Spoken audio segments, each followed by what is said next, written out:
outside, they would lose their jobs, and so children was used in the civil rights movement there. But and also that the Sudan has been, the Sahara Desert has been coming south for 3,000 years, according to Chancellor William. He wrote The Destruction of Black Civilization, and also he talked about the conflict with the Sudan 50 years ago in his book.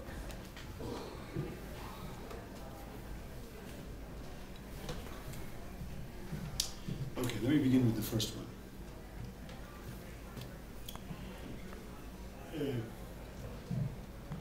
There were two kingdoms in northern Sudan. The kingdom of Funj, around River Nile, and the Sultanate of Darfur, in Darfur. Both of these were slave-based kingdoms. The difference was that the enslavers in the kingdom of Funj were Arabs. The enslavers in the Sultanate of Darfur were four. Sultanate of Darfur was a full sultanate. He had accepted Islam, though. Right.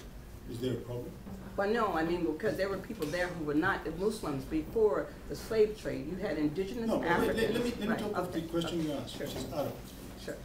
Arab. Because in this conflict today, everybody is a Muslim. The rebel movements are Muslim. Right. The government is Muslim. Everybody is Muslim. No Christians in any significant sense. Okay. Maybe 1 or 2%. But what I'm saying is, there was a section, if you look at the leadership of Save Darfur, one section came out of those who had been in solidarity with the struggle in South Sudan and who assumed that Darfur was just another version of South Sudan. Well, Darfur wasn't. One, because historically the slave trade was not an Arab slave trade in Darfur. Two, because in South Sudan, the conflict began from the very outset as a conflict against the central government. In Darfur, it began as a civil war. Only in its last phase did it become a conflict with the central government. That is why in Darfur, you don't have a John Garang. You don't have an SPLA. You have two movements to begin with, but complete fragmentation. Even if you solve the problem with the central government today, the causes of the civil war remain, and the main cause is the land question. Every piece,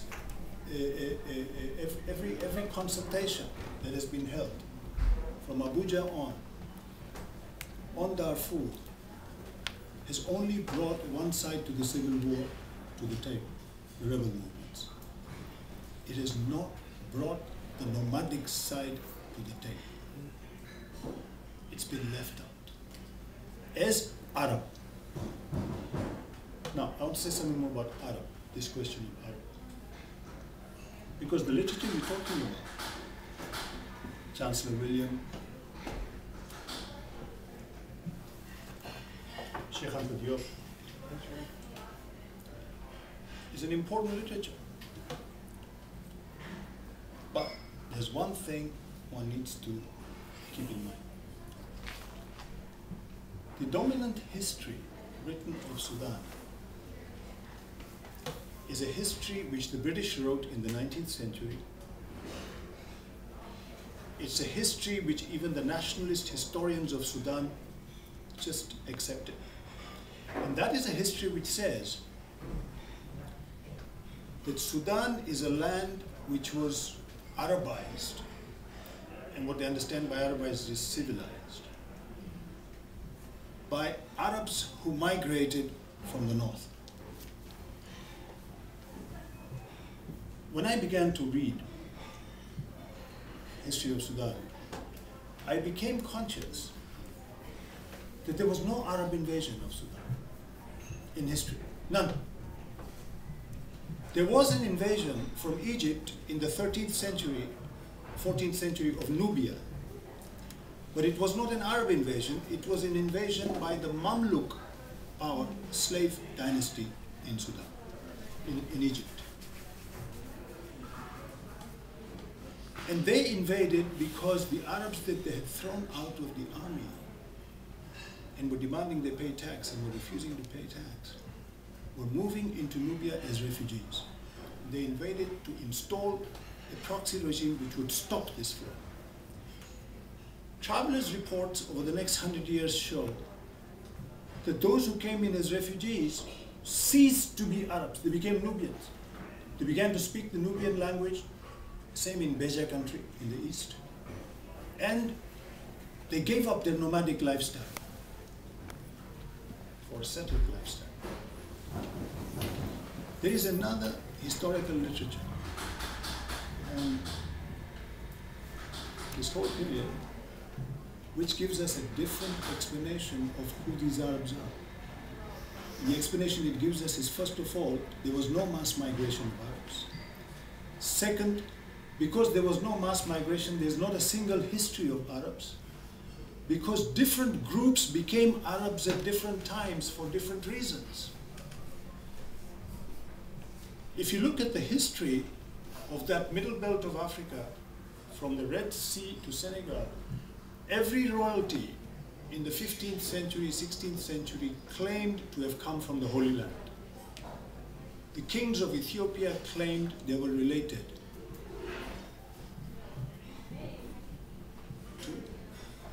to the kings of the Old Testament. Right, Solomon. Right. Solomon. Right. Right, Sheba. And the Muslim dynasties Right. claimed they were descended from the house of the Prophet. Right. They were the first to claim to be Arab. The merchants were the next, because over the 18th century, Nubia, it became the kingdom of Fanj, became a mercantile society. By late 18th century, there were 30 towns, and new conflicts arose from the marketplace. The king said, we resolve them through custom. The merchants said, no, we resolve them through Sharia. Why through Sharia? Because Sharia, having just come from the Byzantine period, was particularly commerce friendly. It is when the merchants won out, they said, we are Arabs. What did they mean? They meant we are cosmopolitan. Cosmopolitan culture in that part of the world at that historical period was Arab. Last point. The slave, what we call the Arab slave trade, was not a slave trade by Arabs from the Middle East. It was a slave trade by Sudanese who had declared themselves Arabs. It was an internal slave trade. W.E.B. Du Bois, in his book on Africa and the World, recognized this. And he recognized the nature of the propaganda at the end of the 19th century, talking of the Arab slave trade as a Middle Eastern slave trade, that this propaganda dovetailed with the imperial aspirations of the European powers.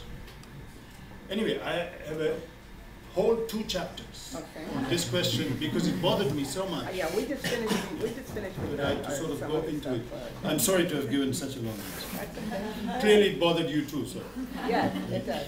we're together. Yeah. on this, yeah. Right. Yes, please.